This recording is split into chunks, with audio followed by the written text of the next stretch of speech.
So good morning, good morning, good morning to you. I know we have a couple people chiming in from other places as well, so good day to you as well. I'm Peril Pandya. I use she, her pronouns. I am your guide through this conversation.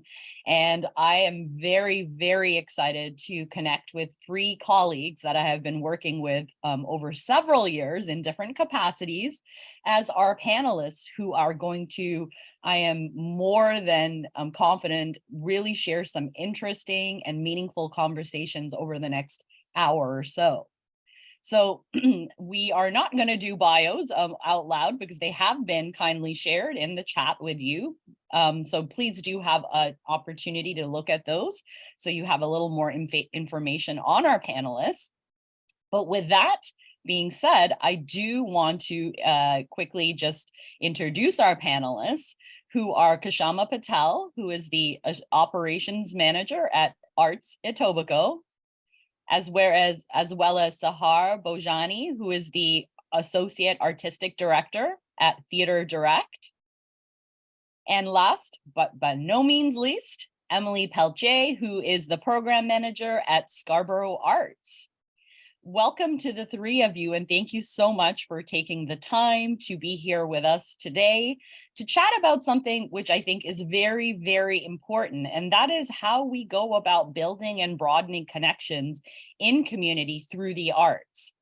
So I had asked each of our panelists to kindly prepare about 5 minutes or so just on themselves and their organizations, just to give us a sense of opening up the space. And firstly, I will ask Kshama, would you be kind enough to kick us off? Hi there. Yeah, thanks, Pearl. Welcome. I'm excited to be here with Emily and Sehar. We had an interesting pre-planning conversation, so I'm really excited about doing this panel. So as Pearl said, my name is Kshama Patel, Operations Manager at Arts Etobicoke. My pronouns are she, her. I'm American Canadian, a person of color. I was born in the US, South Asian immigrant parents. I moved to Canada in my mid-20s, and I very happily call Toronto home. I kind of like to start things out just by acknowledging that I, as a person of color, many intersectionalities of my life, there are times when I am in a position of privilege, and there are times when I am not. And I acknowledge that I have a lot of learning to do on both ends. To have that understanding of when and where I sit and what position I have and what power I have or don't have, and how I can, when I don't have power, how I can step up particularly. So as you can see from my bio, I come from a health promotion background, actually. My intro when I'm on an Arts Etobicoke thing, I'm the one non-artist at Arts Etobicoke. My art is in helping everything else get managed in the background. But from a health promotion background, it's very important. Art is a huge part of well-being. And so for me, working in the arts and working in community arts in particular is very, very key and makes so much sense to me. That's a little bit about me. You can read more of my bio. Arts Etobicoke, we're one of Toronto's 6 LASSOs. We primarily work in the West Toronto area, primarily in Central and North Etobicoke. North Etobicoke in particular is one of the most diverse areas in Toronto. And we're focusing on creating engaging programs to really work with the different communities in that area. And we really believe that providing equitable access to people and developing our programs with long-term sustainability and engaging people in the development of those programs is very, very key. One of the big projects that we've had for the past few years is a project from the Digital Strategies Grant through Canada Council. We call it Visualizing Deep Data. And that project has given us an opportunity to really, really, really talk to people in our community and understand what they are doing in terms of arts and culture, how that is important to them, and how we can further support those opportunities and create that community building and engagement. And one of the, excuse me, one of the side benefits of this collecting deep data project is that we've got a lot of learnings that we've been able to apply to some of our other projects in really key ways. And the project that I'll be talking the most about through the panel that I'm kind of using as our example of building community is our Park Party project, which is a 3-year project. We work with one community in particular over the course of 3 years to help build arts programming and create community through arts over 3 years. So that's a little bit about me and what we'll be talking about. Thank you so much, Kshama, for sharing a little about yourself as well as the wonderful work that Arts Etobicoke does. And we will obviously get back to you with some questions in just a few minutes. But next, I would love to invite Sehar. Sehar, do we have you? Hey everyone, just a note, I'm across seas and my internet connection is not the best, so I may go off video, but please, Parul, let me know if you can't hear me anymore. Of course, Sehar. Thank you. It's so great to be here. I'd like to start off by just expressing my gratitude for this opportunity, for the opportunity to be working and playing and creating on this land, and the opportunity to be in this space with you all, and in particular, Parul, Emily, and Kshama. I'm the Associate Artistic Director at Theatre Direct, which is a theatre for young audiences company based in Ontario, in Toronto. We find ourselves in a really interesting moment where all of us currently on the staff are really challenging the notion of young people and what that means. The company has been around for almost 50 years, and throughout its tenure has focused on various age ranges, and now we're expanding that. So it's a really exciting time for us and figuring out how that works post-COVID.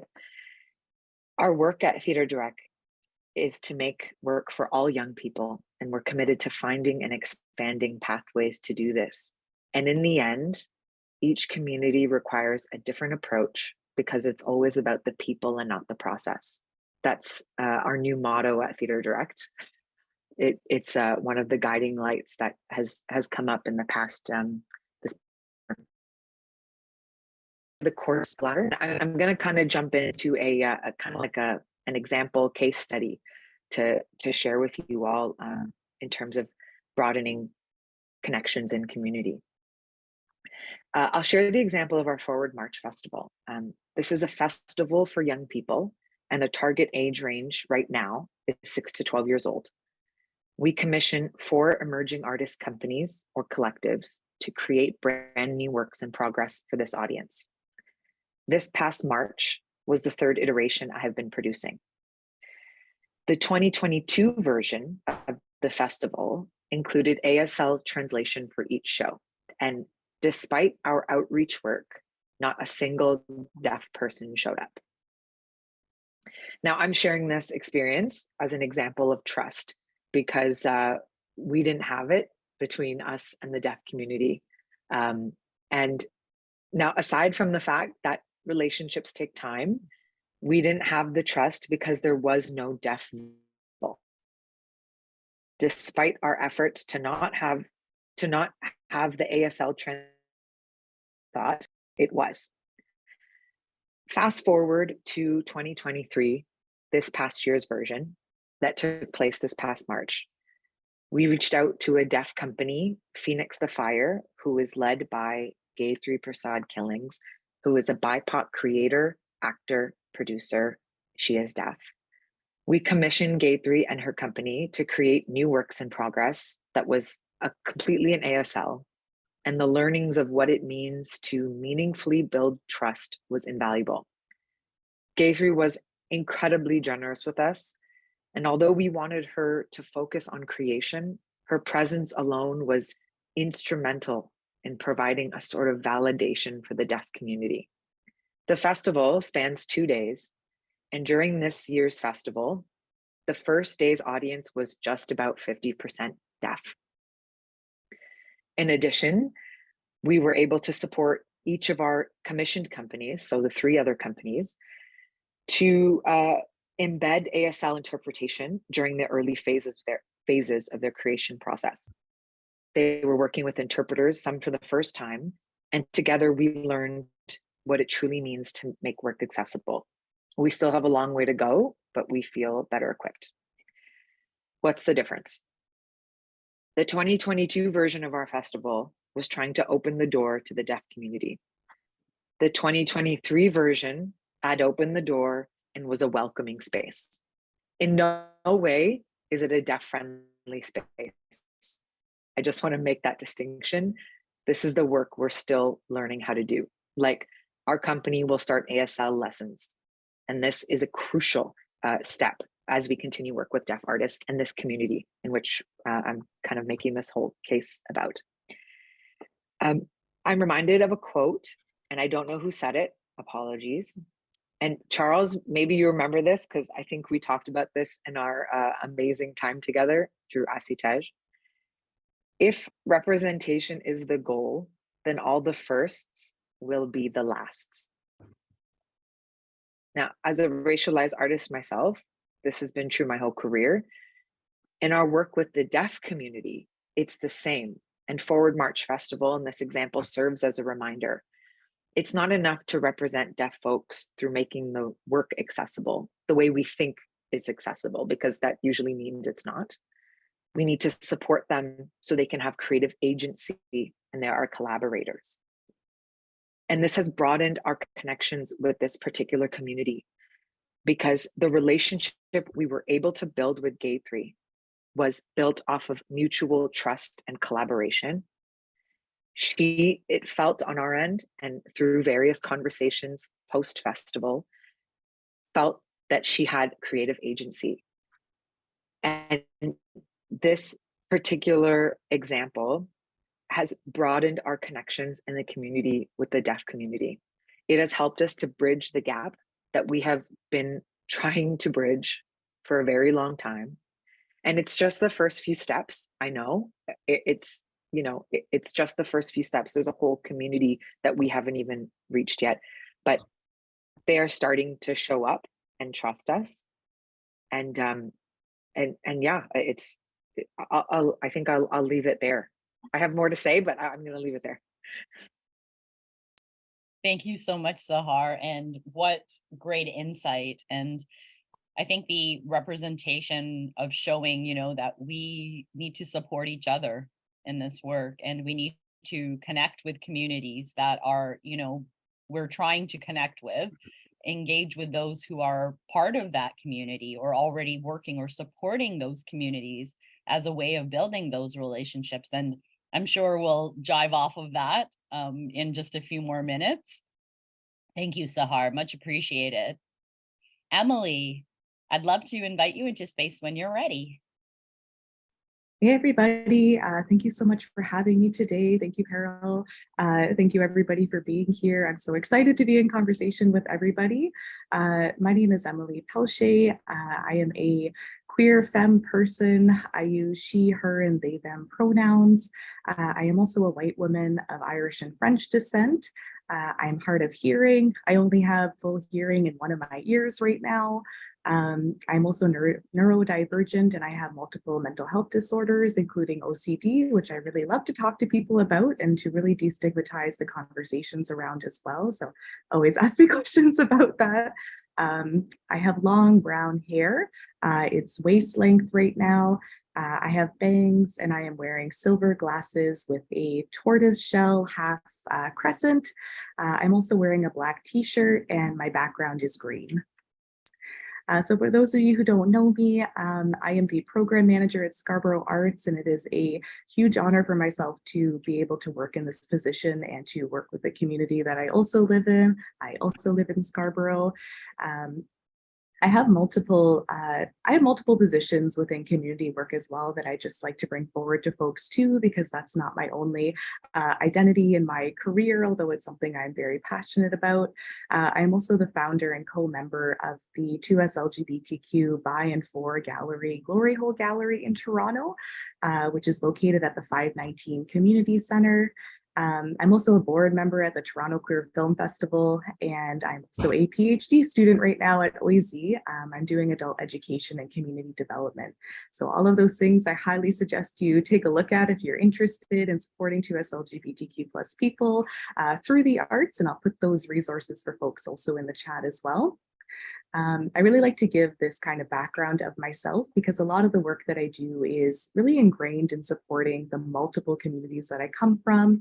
And it's also really important for myself to place myself in this work as well, which I'm happy and excited to talk more about a little bit later on. As you can imagine, all of the work that I do prioritizes the lives and well-being of 2S LGBTQ+ people in some way, and that's a really deep value that I hold in being able to provide this for others in all of the capacities that I take up and the spaces that I am in.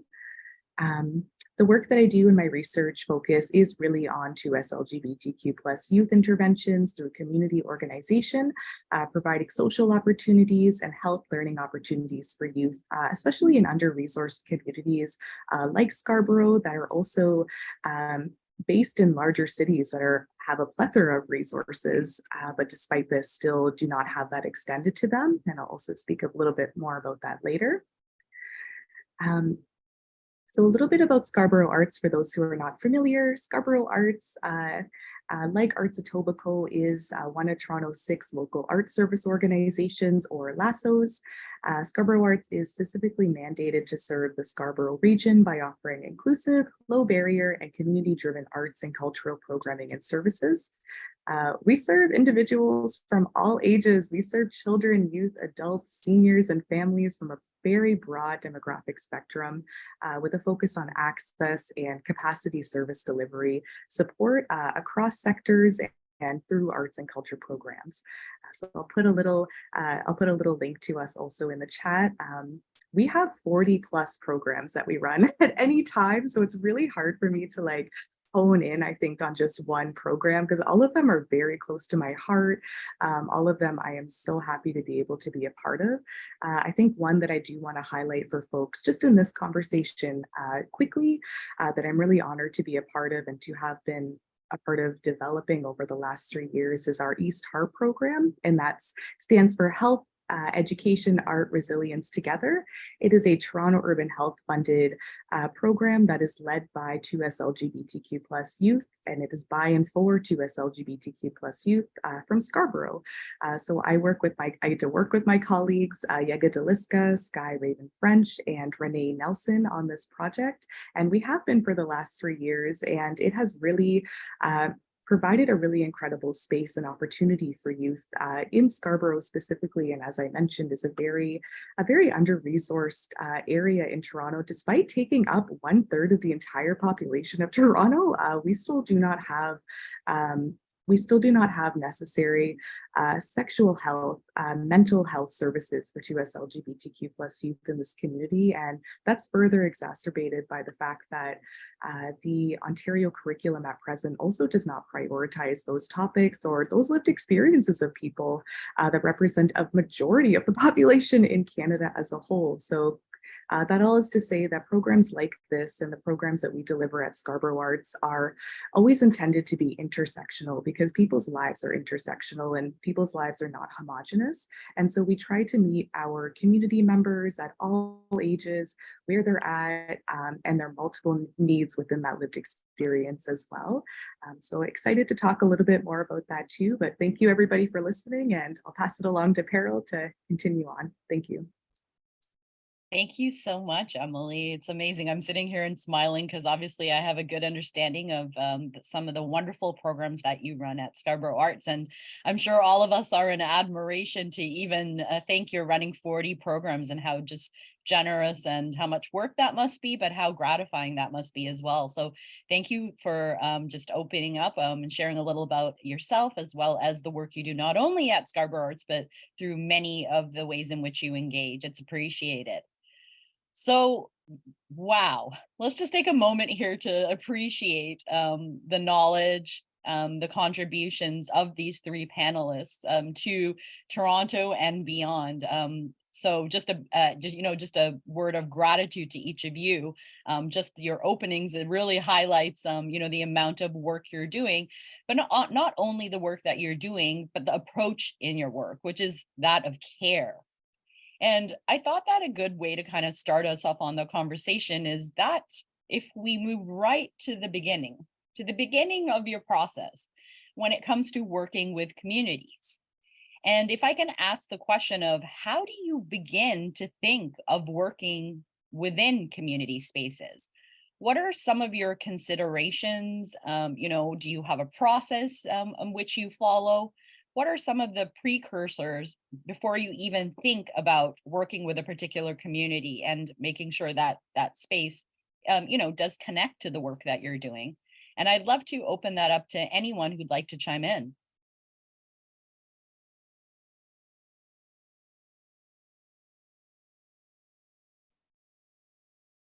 Yeah, I can start. I'm a bit lagged here, so if someone put their hand up, I am sorry. No problem, Sehar. I think the first thing that comes to mind, and maybe the first initial conversations around our the the table with our staff is if we're equipped to approach this community and this artist. And I mean that by I think care is always on our radar, and I think that extends to how are we going to approach in terms of are we in need of a consultant to start those initial conversations and then reach out to this particular community? Is this a personal connection? Are we meeting this person through a personal connection? And also the project that we're bringing them on, or the perspective that we're asking them to bring.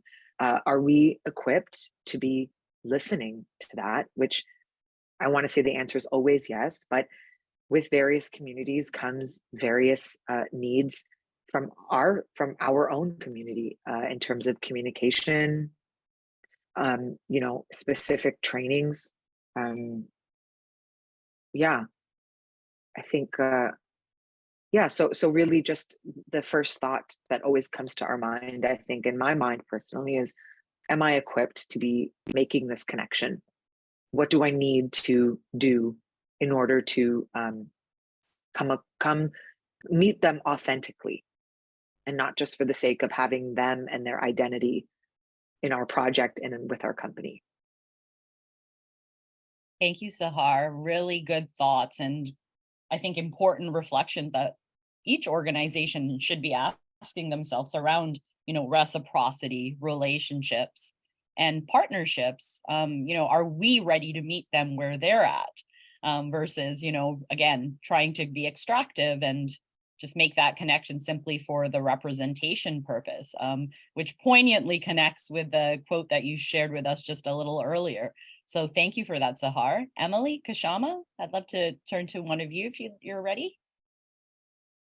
Yeah, it's okay if I go next. I think there's often, I think in Scarborough specifically, as that's who I'm really always thinking about the majority of my days, there's often this lens in Scarborough of a lack. And there's like a conversations within some like talking like with our funders and like, oh, like what's missing? And I think there really needs to be an acknowledgement, like, especially in this community, there's not a lack of arts and cultural happenings, services, people doing that work already. Like there is a unbelievably large amount of community organizations, collectives, ad hocs, like aunties, like uncles, like just taking on this kind of work to like to really like raise up the various communities that do exist here and the unique communities that exist here. So I think in when I begin to think of like working within a community space, or even talking about working with Scarborough, like I like to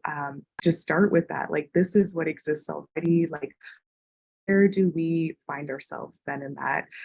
When I first started this job, we had really good conversations around like we are not arts and cultural producers. Like myself, I am not an arts and cultural producer. Like I am working in the space to act as like a catalyst for these kind of things and to act as a like a resource in essence. So how can I leverage my resources within my organization to ensure that you know, the needs are being met for those who do come to us, and you know, if they align with our values. Obviously, we have values that are really ingrained in anti-racism, anti-oppression, in all of what that entails. But that's really where I start, I think, with thinking about this and thinking about community spaces. Yeah, I'll leave it at that. Thank you so much, Emily. I love, you had introduced the word catalyst. I think that's so powerful. Sometimes we're just the conveners, we're the creators of the space, and the community just needs access to that and support. So really great thoughts there. Kshama, I'd love to come to you when you're ready. Yeah, sure. I really do like, Sehar, that quote of it's about the people and not the process. And that is really what we look to.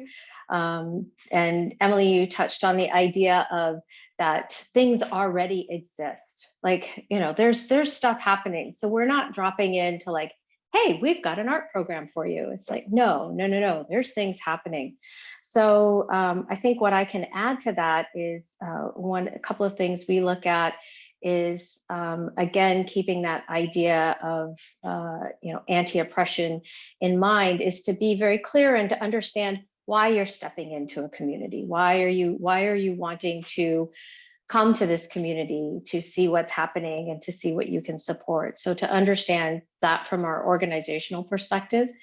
And also for us, we try to work grassroots as possible, which really means spending time with people and not just spending time with organizations. We do often sometimes you start with partnering with an organization to build trust within a community, but you can't just stay at that level. You have to get down and meet people where they're at and talk with individuals who are maybe not necessarily tied to an organization, or may not be attending programs somewhere, and understand how they see their community and how they see arts and culture happening in their communities. So for us, it really is having conversations and having conversations over time, not just a community consultation and then we're done and now we've got ideas and let's move on.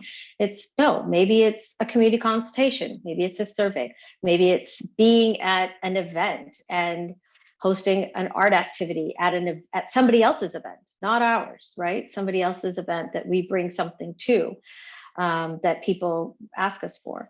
So using those opportunities to talk to people who are in the community and having those sustained conversations.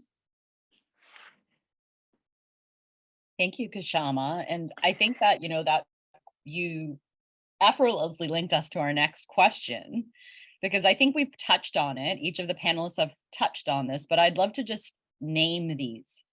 And the question is, what are the most important values in your relationship with community organizations? And I think it's very poignant to ask this question because all three of our panelists have really firmly communicated that it's a two-way relationship or a multi-tiered relationship. So what are some of those values that really are anchoring when it comes to building your relationship with community organizations?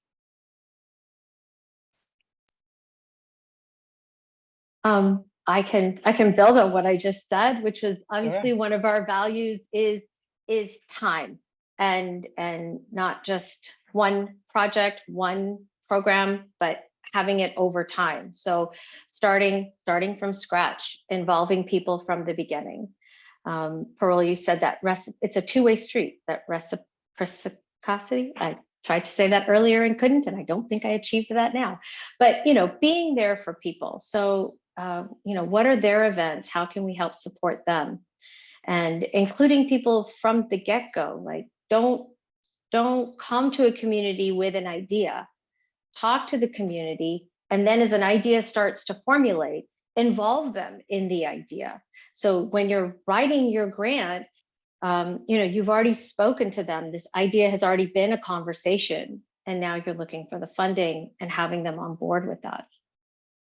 Excellent, and a very important approach when it comes to thinking about building relationships with any community. Understanding that historically, BIPOC organizations, communities have often been forced into these exchanges that they are not driven by them. So, making sure that, again, we're being responsive to their needs as opposed to being prescriptive and assuming that we know what they need. So that is a very important point you've shared there, Kshama. Emily, Sehar, would you like to chime in there? Yeah, I can. Oh, Emily, you go. Go ahead, sorry. Emily, and then we'll get Sehar on right after you, Yeah. Emily. Okay. Sorry, I think there was a delay. Sorry about that. No worries. No, I really like this question. I really like this question. You had offered this Peril before too, and just I had some time to like think on it as well. And I really went back to my own values. Like I keep it on my phone, like in my notes of like, what are my values? Like, what am I coming to like my relationships with, and what am I coming to my relationships in my job, in my, my personal life with? I kept coming back to this value of intention. So that's not necessarily like an organizational value, but I think it goes to a lot of our organizational use too. This type of, when you go back to intention, you can then unpack tokenizing. You can then unpack like those things that really hold back communities and that really harm communities as well in this way. We're trying to do under the guise of like good work, but it's really not helping folks at all. So this really means like, you're not just having like queer and trans programming in the month of June for Pride Month. You're not just having Indigenous programming for National Indigenous History Month, although you absolutely should. But those things are happening like all around the year. They're always happening. They're always moving. And you're having the funding, the relationship building, the hiring of people to back up that work as well, because that all needs to be involved in that intention, and it has to be really at the forefront of like what you're thinking of, like what do we need to be doing? It needs to be done well, and often I think we do struggle sometimes too in this time. It has to be very quick, and that's not really like conducive to community building as well. So trying to like step back and also give us some grace in that it's difficult to like uphold this work and put all of it on ourselves when sometimes you're only a team of 4. But I think it's okay to make mistakes. It's okay to keep coming back to that, but keep coming back to that intention part and keep wanting to have that intention to do good for others and to to do well as well. So Sehar, thank you. Thanks, Emily. I would say the most prevalent value that right now in this moment, and with our work with the deaf community in particular, and I'll keep it to that community because it's what I'd like to talk about. It's learning and being open to being wrong. I think it's a constant reminder for me when working with these artists and we're working with a few deaf artists and community and collectives, and each one requires a different approach, just like any artist would coming into our work. But it's a constant reminder that I don't know the right way forward, and together I think we can find it. The Forward March Festival was a great example of something that felt like we really got it. We really learned, and we didn't maybe get it so wrong, but maybe we didn't get it totally right, but we got it somewhere. And then most recently we're working with an artist and we've gotten it wrong, and it hasn't gone the way we wanted. And that I think there's various reasons for that I won't get into right now, but that it does stem from it's like making a move and seeing how that goes, and then we're trying to make another move, but maybe it's too much, and retreating and learning that balance, and that can only happen by taking cues from them, and them taking cues from us. So I think learning right now and care wrapped up into that, because there's a way to learn, I think, with care, and there's a way to learn without care. And we're always striving to learn with care. And to me, that means also, taking accountability and having humility. Yeah. So I think that's it. End of thought. Thank you so much, Sehar. And building on that, I would love to just ask the group, we are all, working in the arts, we're well aware of often the fact that we're only able to work on a project to project basis. This puts a lot of pressure on us, especially when we talk about some of these values and the ideas that our panelists have shared when it comes to building relationships with equity-seeking communities, such as the deaf community or the LGBTQ2S plus community. I was wondering, if, and with an invitation of being, completely honest, and also recognizing maybe some of the barriers that are in place when it comes to this, how do you sustain these relationships meaningfully, knowing that there are all these kind of external forces that are, again, forcing you to kind of be in a box and, shorter time periods, et cetera, in order to have investment into the projects you are leading? How have you as organizations really committed to sustaining these relationships meaningfully? Does anyone want to chime in with that? Yeah, I would love to, if that's okay. Please, Emily. I think I can also, yeah, I was thinking about this a lot too, and thank you for saying that too, Para. Like it is challenging, and it is, you have to have some grace in yourself. And Sehar, thank you for also bringing up, like, it's okay to make mistakes, but there is that responsibility in, addressing those mistakes that have been made when harm has been done, and that's all of a part of the messiness that is relationship building and working with others. When it comes to this for myself and at Scarborough Arts, I think what we've really succeeded on, and I'd like to also emphasize, this has been the work of our external community partners, our staff that are in for specific programs like the East program. So just bringing it back to Yega, Sky, and Renee, who are our youth coordinator and peer mentors running that program. They really bring to this program so many intersectional perspectives in that. And I think that always needs to be, your programs need to be well-rounded, but you really do need to acknowledge that there are many aspects of people's lives that need addressing and that need care and that need attention. So for 2S LGBTQ plus people, our identity is not homogenous. It's never going to be like, you're just this, but that includes, that includes disability, that includes race. All of that comes into play, and all of those things can also create multiple marginalizations for folks as well that also need addressing. So I think what we've really succeeded in the East Heart program is kind of use the word diversifying, but I don't know if that's the exact word for it, but in acknowledging that the issues that we're trying to address are health issues. The issues that we're trying to address are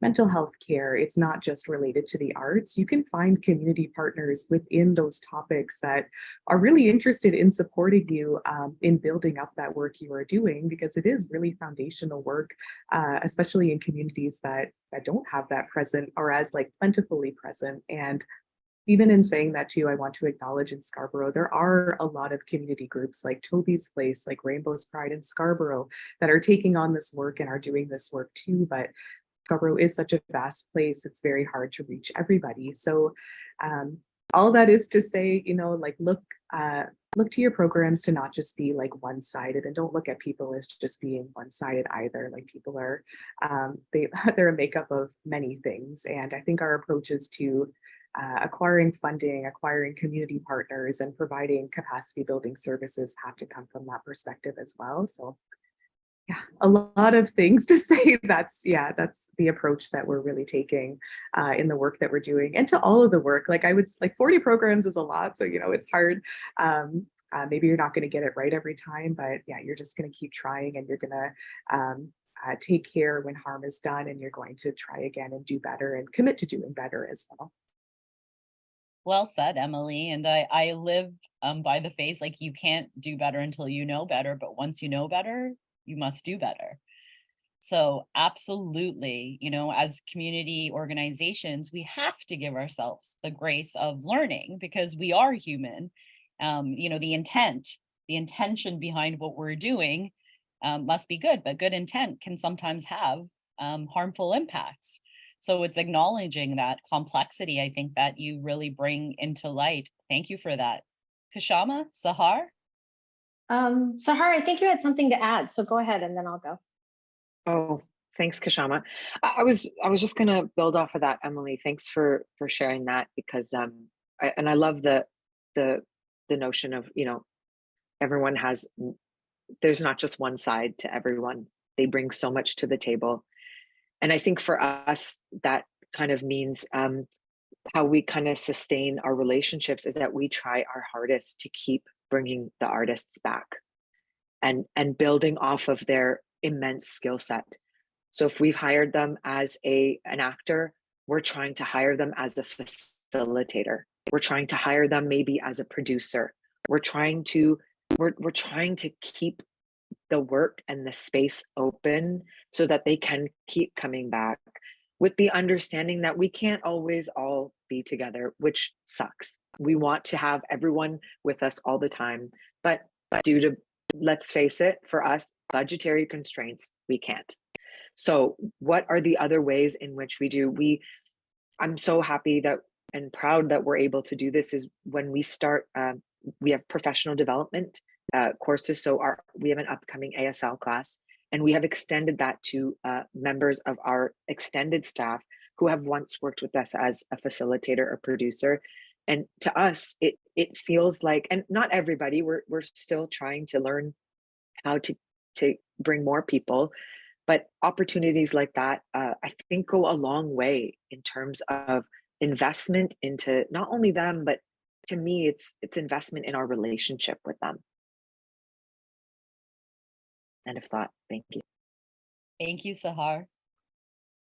Sehar, I really love that idea. We try to do that as much as possible as well. When we work with somebody in one capacity, both artists and community members, we try to find other ways to involve them and continue to involve them. And that's really great.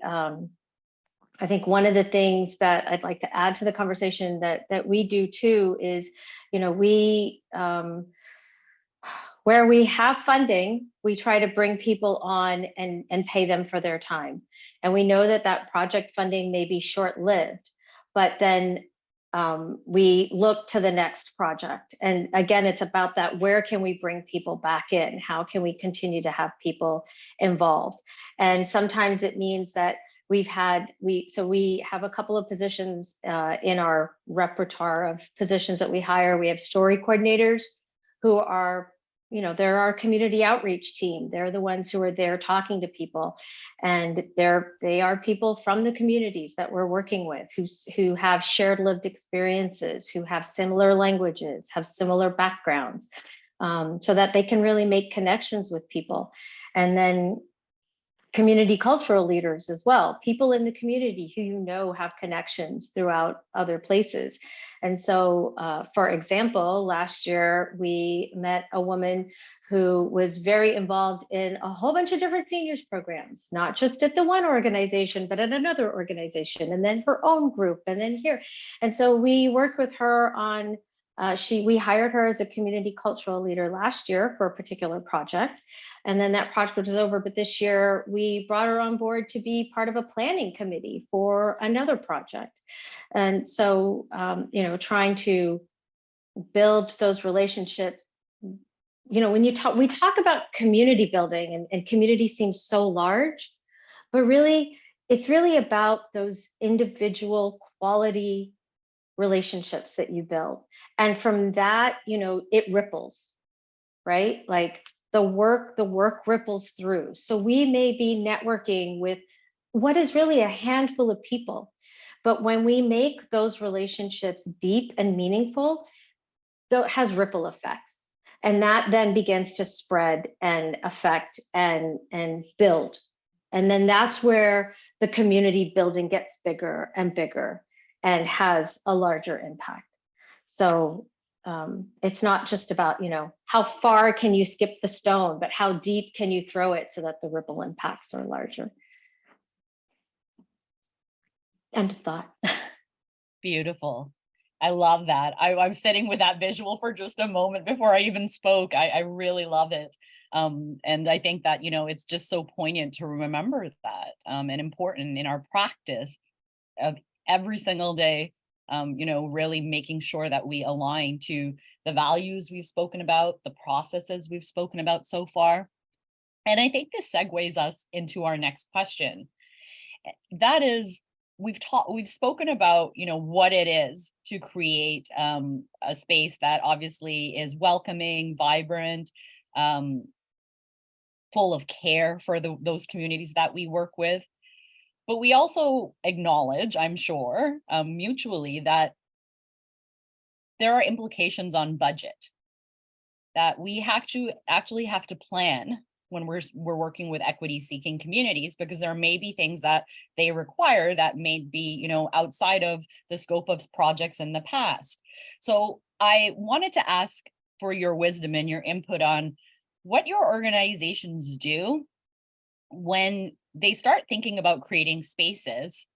What are the implications on your budgeting to make sure or ensure that these spaces are accessible? And I don't mean only physically accessible. Obviously, we've spoken of the needs of different types of communities, such as the LGBTQ2S+ community, the deaf community, etc. I'd love to get your insight on, what does your process look like to make sure that you align, your requests and your budget and your commitment of funds to the actual needs of these communities? Would someone like to kick us off with that? I'd love to, if that's okay.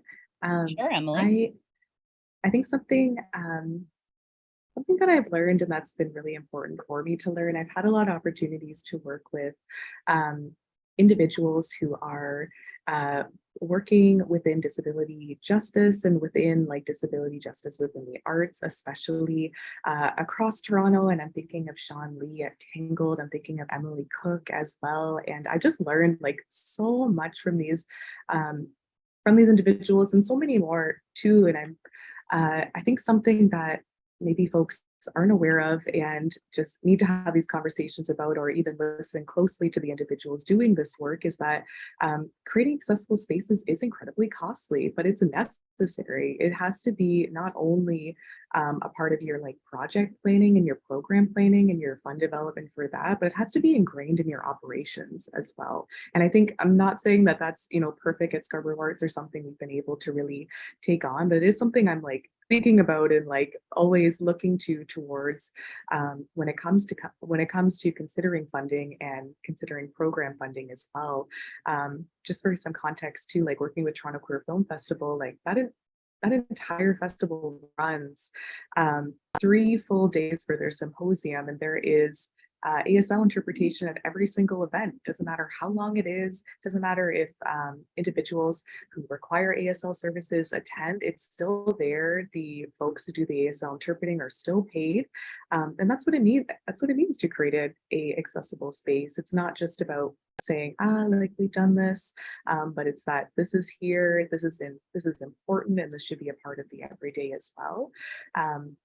In addition to accessibility too, some things that we really think about, especially in Scarborough, the languages that exist in Scarborough are incredibly vast, and they're very specific as well. We have a number of communities that are living here that require interpretation, or they require translation services too. So we really do try to also ingrain that in the work that we do. If we are going to be, for example, we had a really fantastic cultural hotspot project that brought us to a number of locations within the Golden Mile, and we worked with Tamil Archive Project for that. And a really necessary thing that Tamil Archive Project wanted was to have all of the didactics translated, because it would be to the public, it would be facing out of a Tamil-owned business.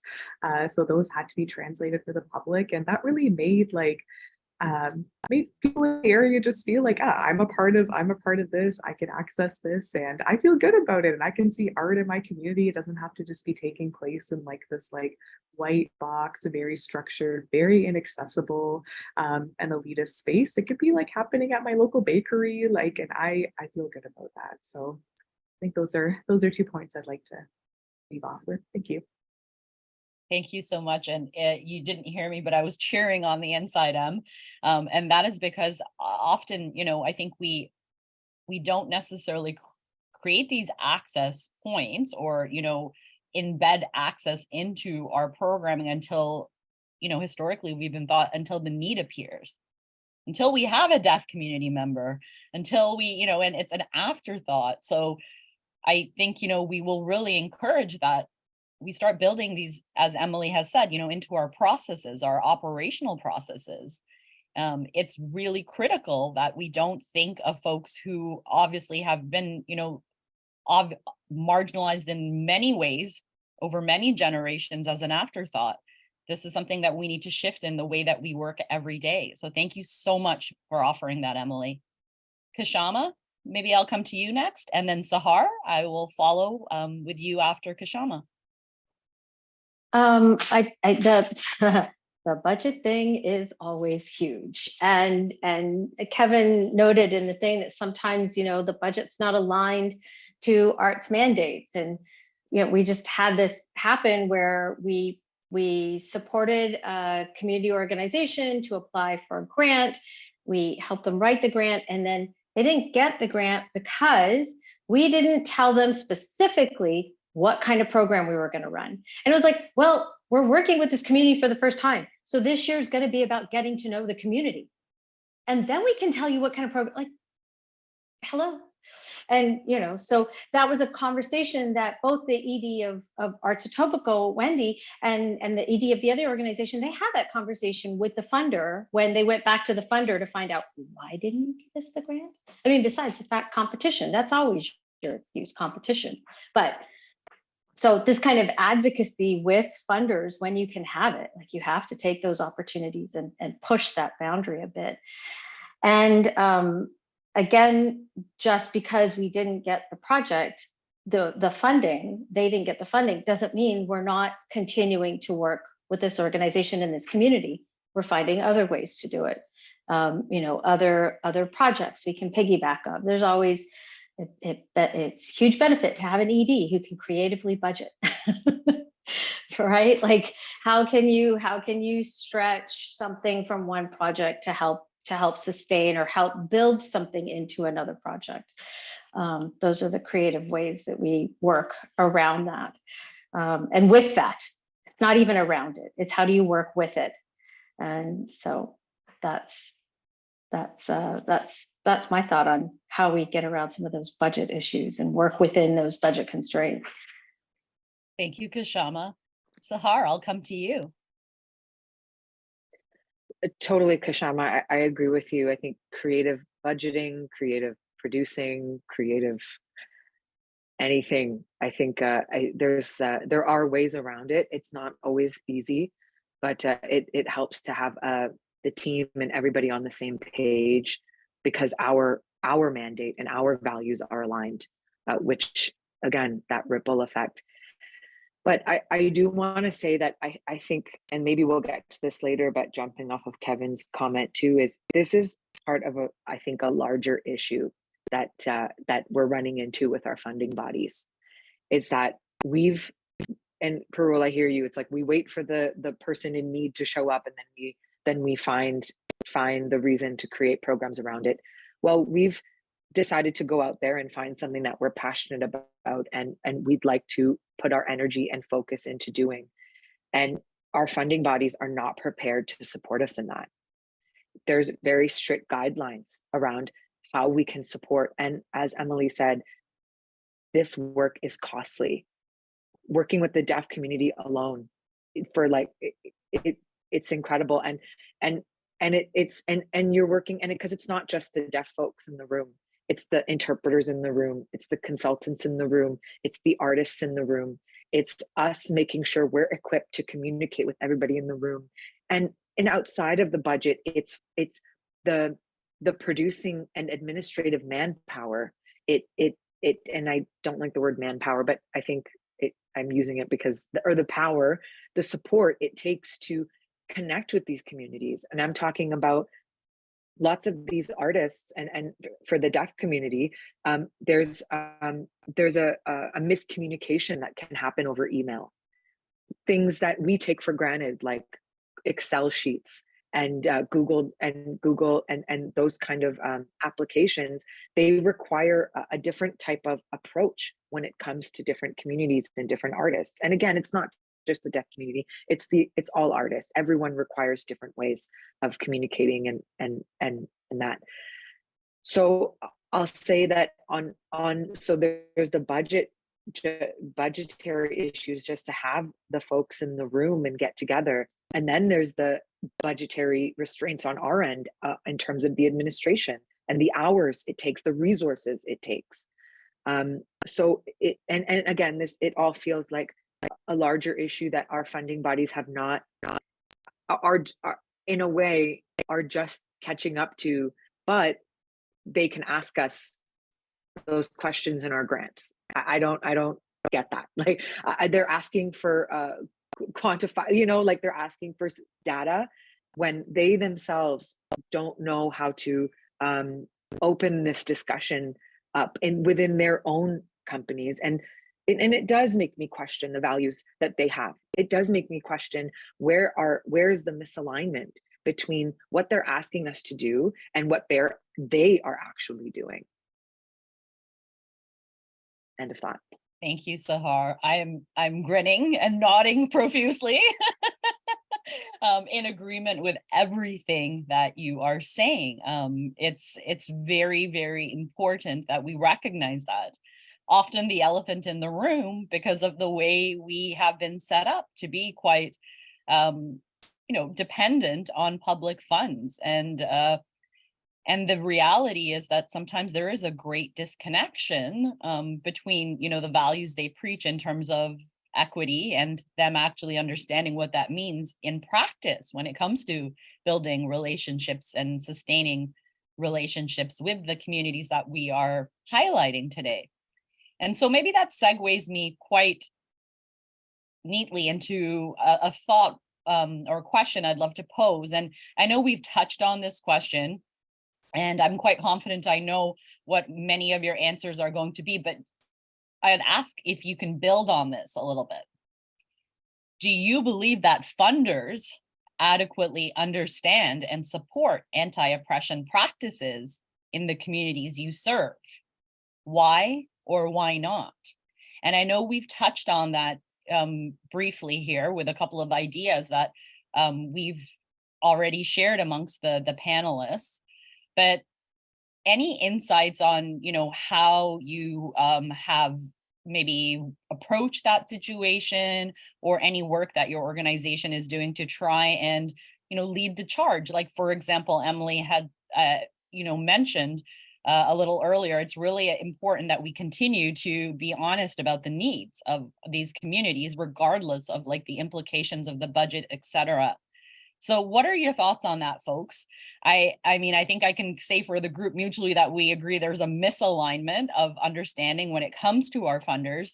But what can we do, as our organizations, or how can we organize collectively as organizations to really, hold that accountability around anti-oppression practices with our funders? Any thoughts in and around that? Yeah, Peril, I wrote a whole paragraph for you on this question, but I think it really I really like this question. I think it is a really, really hard conversation to have for a lot of us, and a lot of us conducting not-for-profit work, especially in charitable work. I don't have a lot of answers, Peril, but I do just want to relay some things that I've been reading. Like, I've been really like privileged to be in my PhD, and I'm talking to all these scholars and all these like community arts workers that I'm meeting within the institution. But I also, I don't uphold everybody in institutions as well. I'm also hearing these conversations from people working within communities that I really admire and that I really follow their work and hold to heart. So my answer is, especially when it comes to government funding, no. So government funding absolutely cannot and does not understand, or maybe like rather embody, anti-oppression. Because for me, and I know for a lot of people, and especially queer and trans people, especially multiply marginalized queer and trans people, like anti-oppression, it's an embodiment. It's in all aspects of our lives. It is like when queer and trans people say like abolish the police, like it means like no violence, like no more harm to like Black, Indigenous communities, like queer and trans people that are disproportionately like harmed by the police, and that's upheld by our government system. So unfortunately, we're in this like really difficult position where we receive government funding, we rely on government funding through not-for-profit work, but there's all of these things that are also harming our communities that we're working for, that we're trying to like, bring services to also like help through these oppressions, but they're also still being like, they're still happening. So I've been reading a lot, on that note, I've been reading a lot about the nonprofit industrial complex, and I think it's so important for all of us conducting like not-for-profit work and charitable work within communities to really, to read those types of things and to really do like a deep self-reflection on not like a shameful way, like, oh, we shouldn't take government funding, but just to be aware, like we are receiving funding from a government that is complicit in violence against Indigenous people on stolen land, violence against queer and trans people, and like what do we do within those really complicated relationships and those really complicated positions to be in as well. So I don't have answers to that, but I just really encourage everybody to read Insight, read Beyond the Nonprofit Industrial Complex, and just really reflect on your not-for-profit work and that relationship with funders. How can you talk about these things with the funders that you're receiving funding from?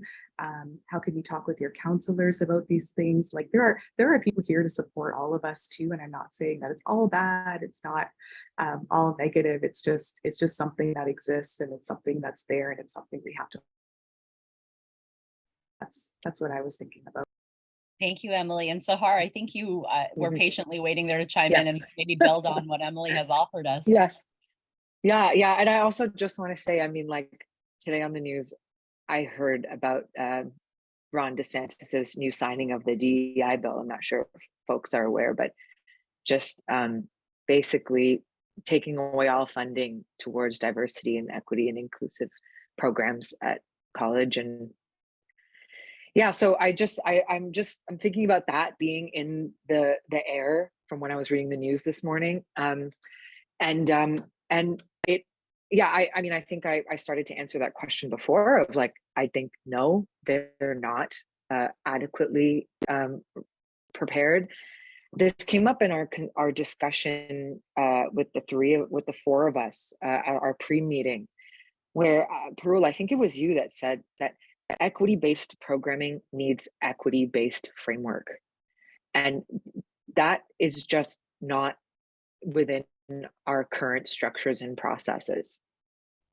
And it's a shame. I think we're all touching on it. We're all saying, you know, and Emily, to your point, I think there is a way to talk to them. In fact, I recently had a meeting with the OAC, with two officers at the OAC, and the response that I got with and you know, we came forward with some real concerns that there's a momentum that we're starting to build with the deaf community.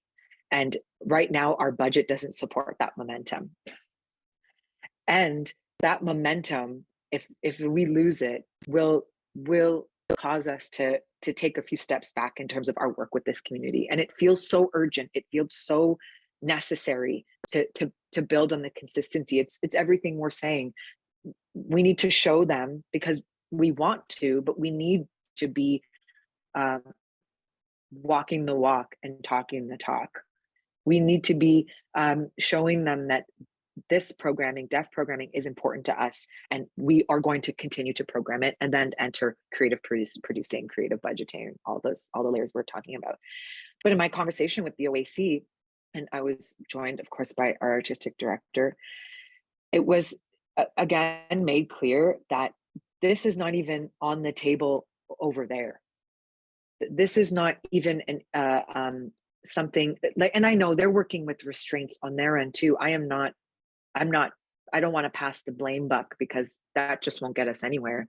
But at the same time, for us to have to, in a way, educate these OAC officers who are giving us funding for this work, feels like that to me screams like,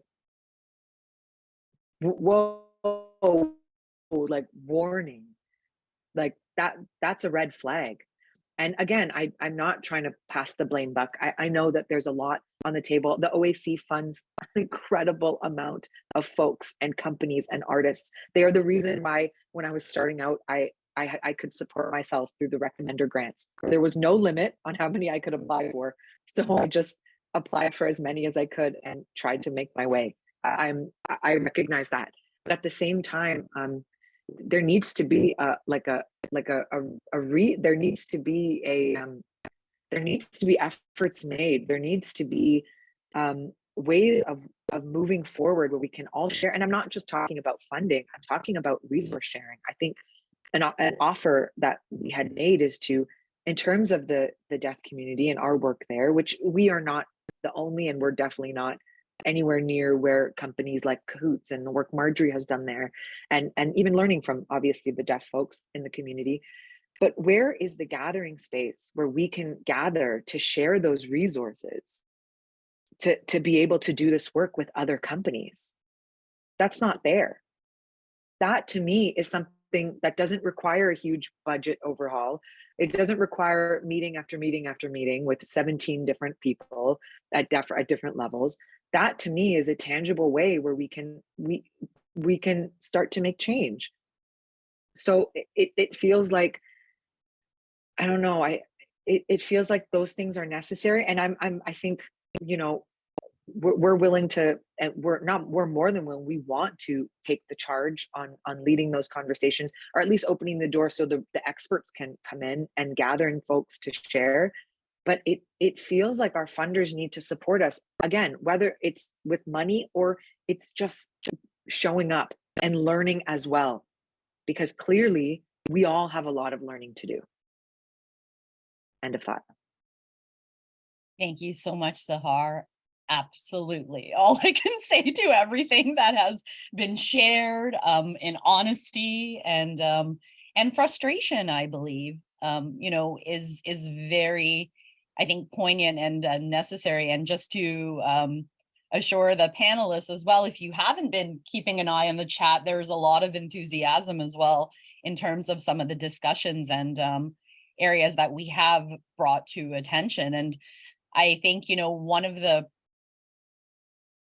points is that we do hope that many funders and, you know, community support organizations that are investing in our initiatives that may be at a, you know, a greater level of privilege and access than some of our smaller grassroots initiative organizations really do listen to this, you know, this dialogue and take into account that they have to hold themselves accountable in the same ways that they expect us to be accountable with our community participants and those that we serve, and that it's simply not that colonial reproduction of power and privilege that really holds itself and hangs itself over community agencies in such an aggressive way that actually impacts the way in which we're able to do our work effectively, meaningfully, and carefully with the communities that we do engage with. Did any of the other panelists have anything else to build on or chime in with on this point? I think a lot's already been said, and if I add anything, it's just going to be in support of what's already been said. I do like somebody in the chats just said like that the meetings need to stop, and I'd like to just build on that idea of that. Yeah, you can't just keep having meeting after meeting. What you need to have is conversation, and they need to not be meetings of, well, we can't fund this, we can't fund that, or, you know, this is why you didn't get it. But it's conversations of, okay, what can you do? What can we do? What do we need to learn? It needs to be conversations of learning. The funders aren't there yet. Individuals in funding places maybe. And again, I go back to, well, whatever impact we can have on individuals will start to ripple slowly, but that's where it's got to go. Absolutely, Kshama. And I think that it's important that we all recognize how our agency, that we do have power, that we do have the ability to be able to, you know, force these conversations, or at least push these conversations, if not, you know, forces seems a little too aggressive maybe to some. I feel comfortable with force, but that's just me. But we have to hold accountability to these public funders, because ultimately these are taxpayer dollars, right? Like these are taxpayer dollars that are coming from all us hardworking individuals, as well as the community members that we do serve. So, you know, I will emphasize that we do have the agency to make change. And an example was just demonstrated by one of our panelists today, who said, you know, I called a funder and I said, no, this is actually the implications of how this is affecting our work, or our ability to do our work successfully, meaningfully, carefully, as those are some of the themes that have come up in the conversation. So we do have the ability to influence change. So I just want to, you know, thank the panelists for being bold and admitting that and working with that idea. And I hope that it is encouraging to those that are also in the space this morning, and may feel that sense of, you know, alienation or lack of understanding between some of the funders that you're engaging with and the work that you are doing. With that being said, I know we just have a couple of minutes left, and I thought that I would pull a rabbit out of the hat for my panelists and ask them something that is leaves us in a positive and hopefully inspirational mindset moving into the remainder of the day. Obviously, you have shared so much around the communities that you do work with and that you serve. And I wanted to ask you if you can leave us with a sentence or two around the work that you are doing in communities, around bridging these connections and through an arts-based approach. What have you learned from the communities you work with? What is something that has changed the way perhaps you think about working, your approach in the work that you do, or something that might have even touched you on a personal level? Because as we know, a lot of that is interconnected. So what is something that inspires you from the communities you work with and for? And perhaps, if I may, and Emily, if you just need a moment to situate your thoughts, I'll come to you first. Kshama, I'll then hop over to you. And Sehar, finally, I will come to you. Em, do you have something to kick us off there? Yeah, I have a quote, and I just want to give a lot of acknowledgement that a lot of the things that I've been saying today, they're coming from community members that I really, really admire. I'm thinking of Monica Forrester, Trans Pride Toronto, Rainbow's Pride in Scarborough. These are all individuals that just provide me a lot of the insight that I bring to today, and I just want to acknowledge that. Yeah, I don't think I have a single sentence. It's so hard for me to just say a single sentence, but is it okay to share a quote with everybody? I recently wrote a paper all about the nonprofit industrial complex. So I was just like still in that mindset, but I'm really inspired by the work of bell hooks and Paulo Freire, like pedagogy of the oppressed. So one of the, like all of this summation of the conversation, I think is nicely put into this. Yeah, nicely put into this quote here. One of the gravest obstacles through the achievement of liberation is that the oppressive reality absorbs those within it and thereby acts to submerge human beings' consciousness. Functionally, oppression is domesticating. To no longer be prey to its force, one must emerge from it and turn upon it. This can be done only by means of praxis, reflection, and action upon the world in order to transform it. So I think that's really a good summation of we've been reflecting. There are actionable items we can do here today and we can take away from. So just wanted to leave everybody with that. And thank you so much for having me here today. This was a great conversation. Thank you so much, Emily. Appreciate it. Kshama, I'll come to you. I think for me, the hope in all of this lies within the people that I see at our programs. When we are out in the community, and I guess not just our programs, but whenever we are out in the community, whether we're with another organization or whatever it is, and people continually surprise me by their understanding of art and culture. And it's never my perspective. They come up and they see things in such a different way that it's like, this is alive and well, even without us, even without administrators and organizers and organizations. It's alive and well out there, or it's alive. Well is is a subjective term. So what can we do to continue to water those seeds that are there? And also that idea of we have to keep, we don't have to, we do, we keep trying, we keep doing, because those are all seeds that are getting planted. And that at some point things are going to sprout. So from our frontline grassroots programming and conversations and working with people to our management of things, our administration of things, how we build our organizational culture, to the advocacy work that we do, like in all those layers, whatever we can do at our level with our capacity, is acknowledging that we all have a certain amount of capacity, we'll plant seeds and they will sprout. And that's what it is. Thank you so much, Kshama. Really appreciate it. What a beautiful image. Sehar, I'll come to you to wrap us up.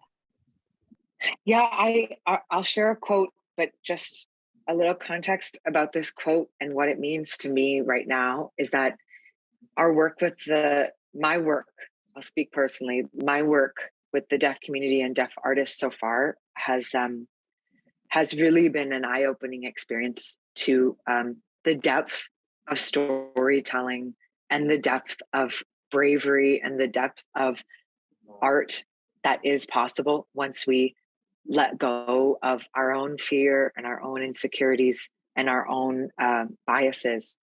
So I'll share just this last end of the quote.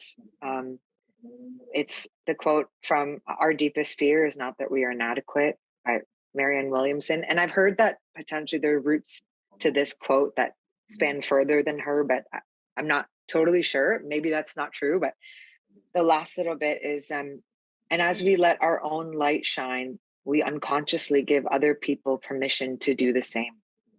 As we are liberated from our own fear, our presence automatically liberates others. Beautiful. Wow. I just want to thank Sehar, Kshama, Emily for their generosity, coming together, putting our ideas together, as well as sharing. I think we could go on and on for another hour likely with this conversation, but I do want to thank each of you for your time, your efforts, and again, acknowledge all the work that you do to contribute to the communities that you serve. Thank you to each of you. It's greatly appreciated. And I hope this was a great way to kick off the conference. Again, thank you for those who have attended, and also all of the interaction that has been taking place in the chat box. It has been excellent to connect with you.